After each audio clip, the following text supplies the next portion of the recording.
Hi there, YouTube. This has been a pretty rough week.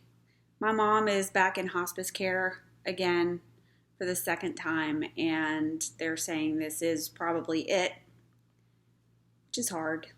But then, I've heard that a few times already, so I don't know. Some suckitude, some other family drama, whatever. Yeah, so I really need to do something funny. So we're going to do Kingdom Song. Today's Kingdom Melody is a prime example of the melodic insanity that regularly took place at the Kingdom Hall. This song has one of those really vicious melodies with lots and lots of high notes that are just torture. For anyone having to listen to a Kingdom Hall full of people who hate to sing, it's also got a lot of sharps and flats and very, very little room to breathe, so it's just generally torturous. Okay, so this song was number 42 in 1984. It's number 65 in 2009 and number 54 in 2017. It's called "This Is the Way," in quotes. Now, it's really kind of a stretch to say that this is the same song in the 1984 songbook as it is in the 2009 and 2017 songbooks.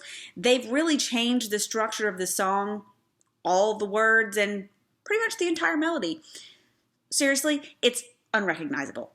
So you might be tempted to think that that's a good thing, but it's not. In fact, it is so different that a side-by-side comparison isn't even feasible. So we're going to go through the old 1984 version first in all of its unfortunate glory, and then we'll have a look at the newer version, which God's voice keeps on calling, you're walking away. God, stop blowing up my phone. Why does he want us to walk in the way? I mean, wouldn't that impede progress? The way that Jehovah has shown us today. Has he ever shown you anything? Because I haven't heard from him, like, ever. He has a fine channel that surely you need, and through it he chooses to warn and to speak. A fine channel like HBO? This is really, really strange wording, especially for a church song. I mean, we're not talking about a TV channel or a YouTube channel. I mean, is it like the English channel? And what's unique about it?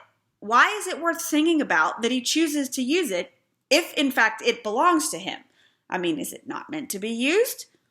What's he warning us about? How is he speaking? I have so many questions. What they're trying to say here is that the Watchtower is Jehovah's representative and mouthpiece on earth, and that he uses them exclusively to deliver whatever warnings and directives he has for humanity. Yeah. A publishing company in New York somewhere. Why? Are you actually telling me that the almighty creator of the universe can't do better than a 2-bit publishing company that can't even manage to stay relevant? He can't be too almighty because he's obviously not real bright. This is the way in which to walk. Walk this way. Walk this way. Walk this way. Oh, do not wait. Oh, do not walk. Don't wait. Buy today. To balk is to hesitate or to be unwilling to accept an idea or undertaking. So here they're actually telling us to jump into this with both feet.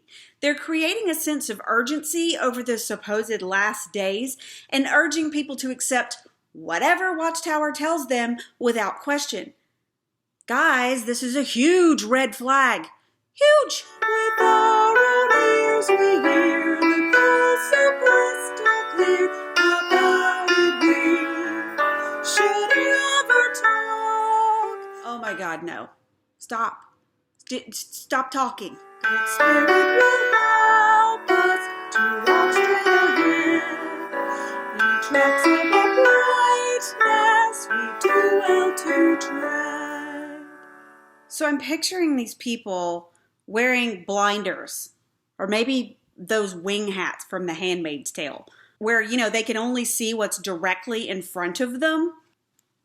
Okay, this is pitiful. I mean, think about it. Not only can they not see what they're missing, they can't see any of the dangers around them either. And those dangers aren't the world, guys.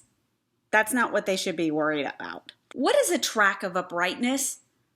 I mean, I think that they mean for us to walk single file, stepping in each other's footprints or something. But what exactly makes those tracks upright? Wait. So normally when you're walking, your feet are like this. But if your tracks are upright, then they're facing this way, right? So you would be walking up the wall or something?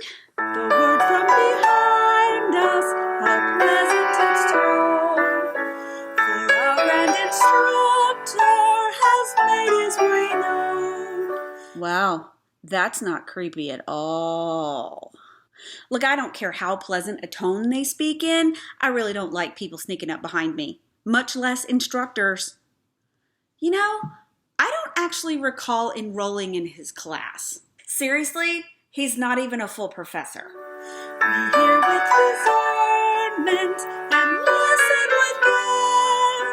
All right, we've talked about the word discern before, but just in case you missed it, to discern is to distinguish someone or something with difficulty by sight or with the other senses. So we are apparently hearing with some difficulty here, and so we're having to listen super carefully. But didn't we just say that the grand instructor was making his way known? Well, in order to make something known, it should be loud and clear, right? It shouldn't be something you'd have to strain to hear, aka discern. Of taking the steps we now want to beware. Well, everybody wants to avoid tripping and falling down the stairs, right? That's obvious, but I feel like that's not exactly what they're trying to say here.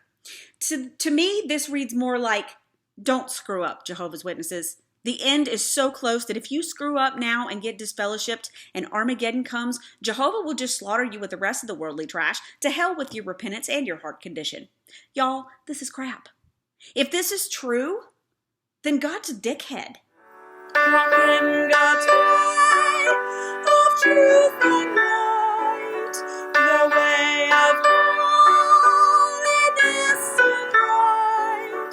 You know, bright is not the word I would have chosen. And neither is holy, come to think of it. Is it holy to judge someone so harshly for every minor personal choice, like what makeup or hairstyle they choose, or how long their skirt is, or whether their pants are tailored or not? Is it holy to actually give people PTSD and social anxiety over shit like that? Is it holy to shun people and destroy families? I think not. Our eyes of faith do see that so true peace now be, for Christ now reigns with kingdom might. Really? How do you figure? I mean, all eyes of faith means is that you think you know something because somebody told you it was true. Somebody with an agenda. So the Watchtower says that Armageddon is coming, it's just around the corner, and Jehovah's going to kill everybody who doesn't agree with you, and then everything will be hunky-dory, and you believe that because deep down, you're either incredibly gullible or else you're a horrible person. No right or left turning we dare ever take, but walking in God's way, advancement we make. You got to keep those blinders on, guys. You don't want to see anything that might cause cognitive dissonance or questioning or, God forbid, might make you think there's another way to live your life that might be enjoyable. We don't dare deviate from doing what we're told, even when it's exhausting, demoralizing, boring, and actively destructive. What do they mean by advancement here? See, advancement implies a progression. Like there's a series of steps or ranks, like you're moving forward, you're moving up somehow. There's a system. In a game, you might advance to the next level, or at work, you might advance to another position, or you might climb the ladder in a certain cult, becoming a publisher or a pioneer or a ministerial servant, and then an elder, and then maybe presiding overseer. Well, wait, they don't call them that anymore. The coordinator of the body of elders. because they love making up phrases that have too many words, or a circuit overseer, or, the options are endless if you've actually got a penis. The way of Jehovah we need to expound to those who will listen the wide world around.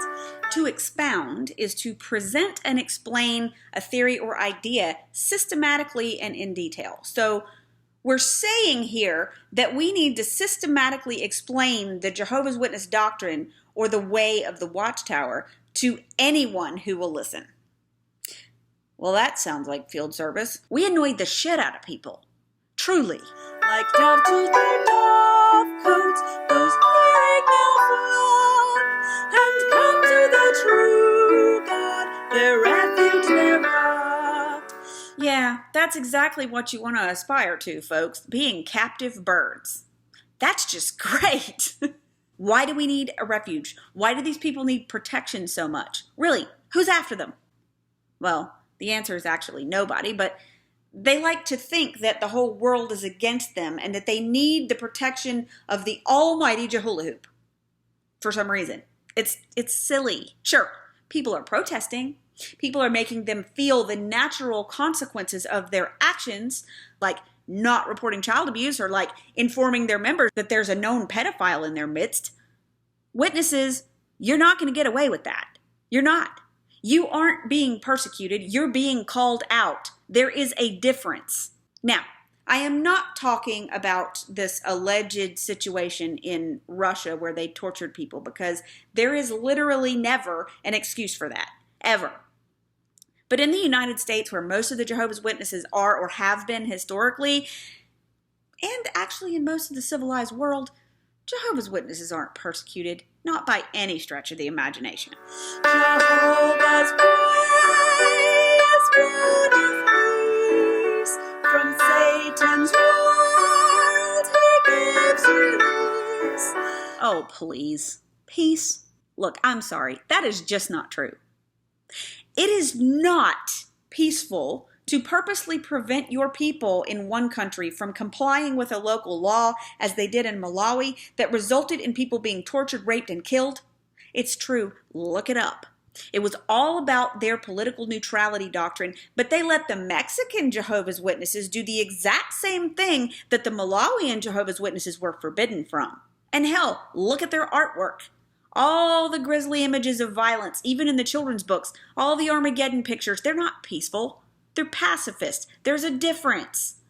They don't want to get their hands dirty, but they'll be more than happy to reap the rewards of someone else's work. If you don't believe me, why don't you look up their letter to Hitler in World War II? Or think about all those things we used to talk about out in service, about how, oh, I want this house after Armageddon. They're not actually doing the killing, but they don't object to it. And paths of righteousness and ways of pleasantness he leads to life that will not cease. What exactly is a way of pleasantness? I mean, a path of righteousness is a pretty commonly used Christian metaphor, but ways of pleasantness?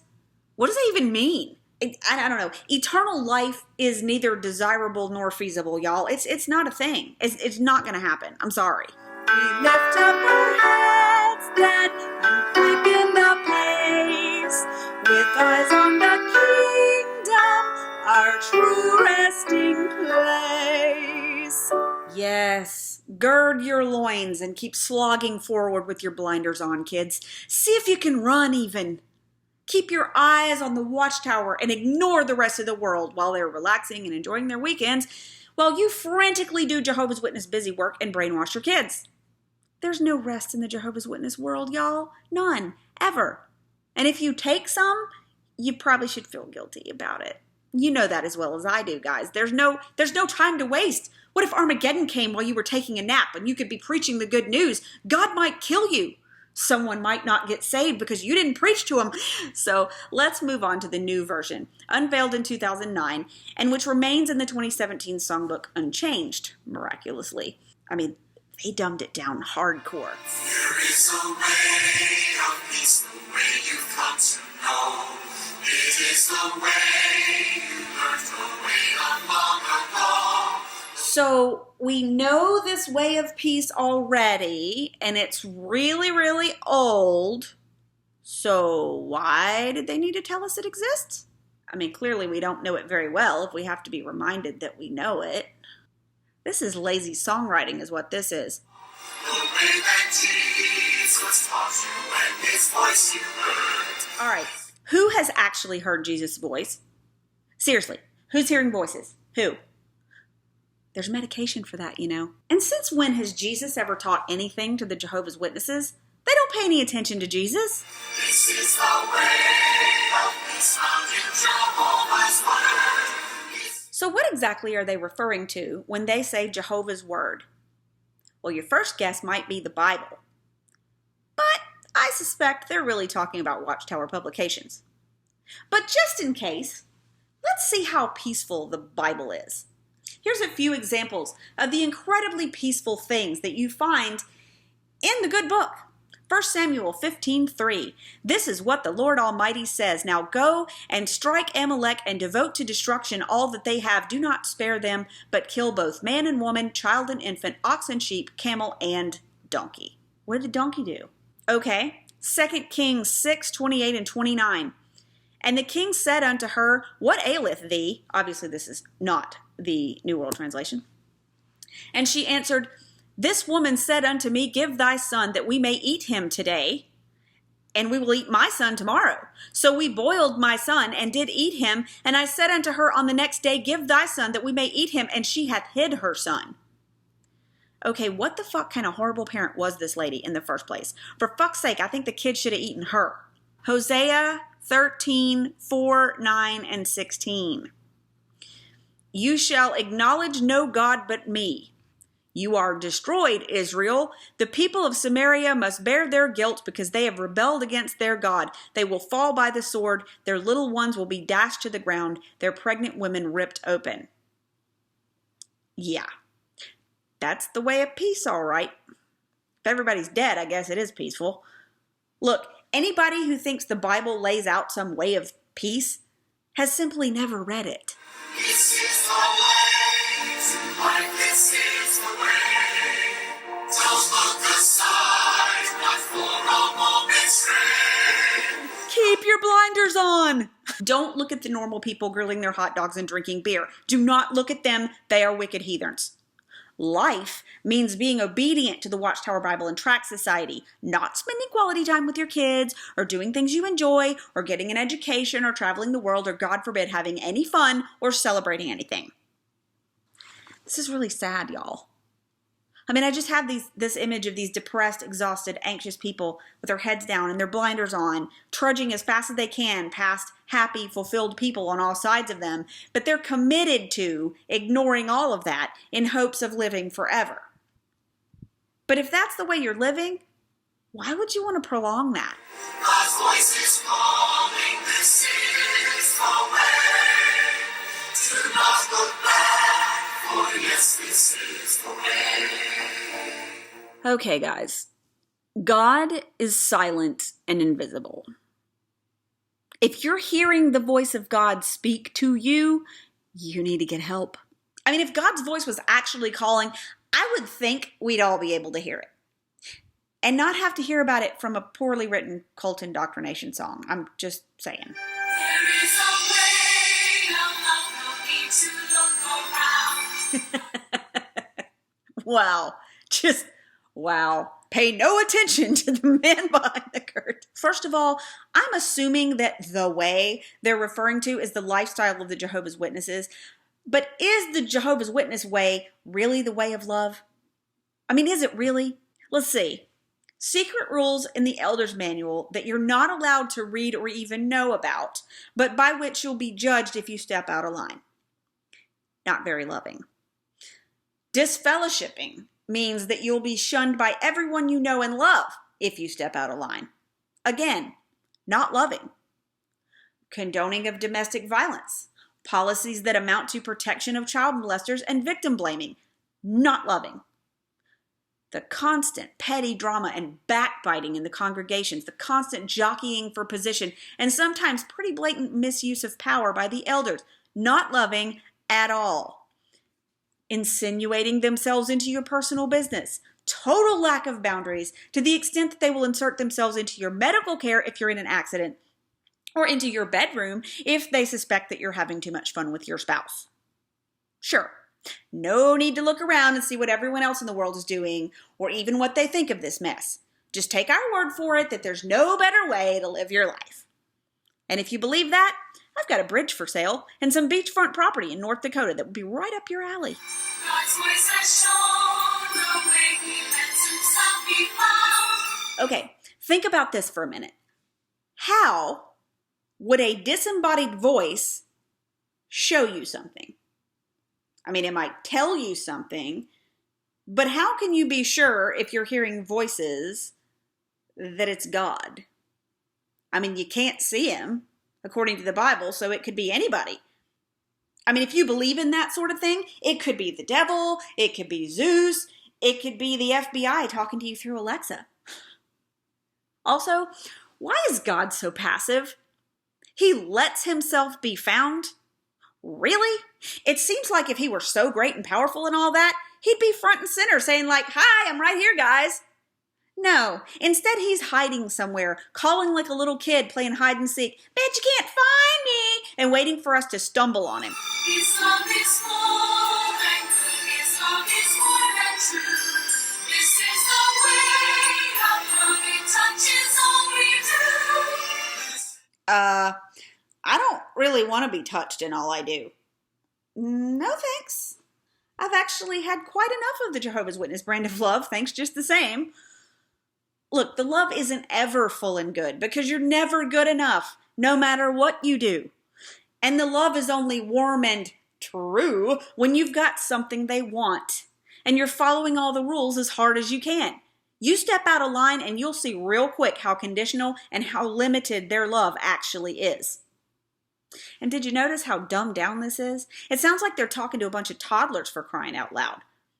I mean, y'all know I am no fan of their lyrical legalese that was on full display in the 1984 songbook, but this is going too far in the other direction. Too